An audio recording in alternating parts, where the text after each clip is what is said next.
Did you know that 1 in 20 people watching this video right now are struggling with a condition that's highly stigmatized and highly, highly destructive? What are we talking about here? We're talking about sexual addictions. My name is Ziad Ramadan, and I'm the founder of Purify Your Gaze, where our mission is to serve Muslims struggling with sexually addictive behaviors and their families and help them on their road to healing and change. If you're watching this video and you heard this phrase, sex addiction, you may be tempted to tag a friend and throw them under the bus and think that this is some sort of joke. I'm going to implore you and impress upon you that this is not a laughing matter. Likely, you know someone. If you think of 20 people right now, that could be a family member, it could be a cousin, your brother, your father, someone you pray next to in a masjid, a brother-in-law, a sister-in-law, someone that you know about right now that is going through a lot of personal heartache, may have lost a job, a relationship, going through a lot of distress as a result of this condition. When it hits home, it stops being a laughing matter.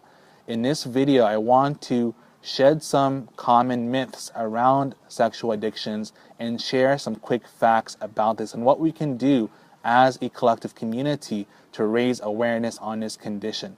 So let's first start by defining sexual addictions. What are sexual addictions? When we hear the word addiction, usually we are familiar with a smoking addiction or an alcohol addiction or a drug addiction. Sex addiction is less commonly talked about because it's so taboo. A person with a sexual addiction is an individual that has an inability to stop turning to sexual behaviors that are causing hurt to themselves or to someone that they care about. And they're unable to stop, just as an alcoholic is unable to stop drinking. Typically that involves viewing of pornography, masturbation, going to sexual chat rooms, websites, or for some people going to sexual workers. Many people are confused and they think that an addiction to sex is determined by what the behavior is or what one is looking at or how frequent it is.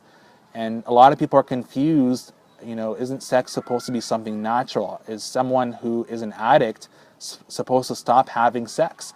I mean, that's what when an alcoholic, they are quitting their addiction, they quit drinking. But what about a person who is a sex addict? The reality is, here's a key distinction between a healthy sexual lifestyle and one that has become destructive. When it comes to sexuality, this is something very, very essential to the human experience. A person with a healthy sexual lifestyle, it's something that enhances their life. It's something that increases intimacy. It's something which after the experience there is mutual love, satisfaction. It's not something that is a necessity or something that if it's not there, then all havoc breaks, all havoc comes into this person's life, or this person's not able to manage themselves. A person can have highs and lows with their sex drive and it does not affect them. If their spouse is not in the mood, they're not going to be personally destroyed by this. A person with a sexual addiction, their life is held together by sex. They turn to sex as a coping behavior, just as an alcoholic turns to their drink to deal with their past traumas or to deal with negative emotions or difficulties. A person with a sexual addiction will turn to pornography not for the pleasure of sex, but to escape, to deal with difficulties, to run away from challenges. That is what makes something an addiction. A lot of it has to do with the motivations and also the consequences on the person's life. A lot of people watching this video right now may be thinking, isn't sex supposed to be something natural? What's the big deal? Is this something that is motivated by religious people trying to control the masses and watching or trying to control sexuality? This is further from the truth.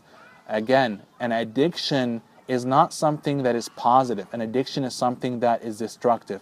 After the experience, a person is feeling ashamed. A person is experiencing negative consequences, relationships breaking down, marriages breaking apart, a loss of time, productivity, that is not something positive. Everything has to be with balance.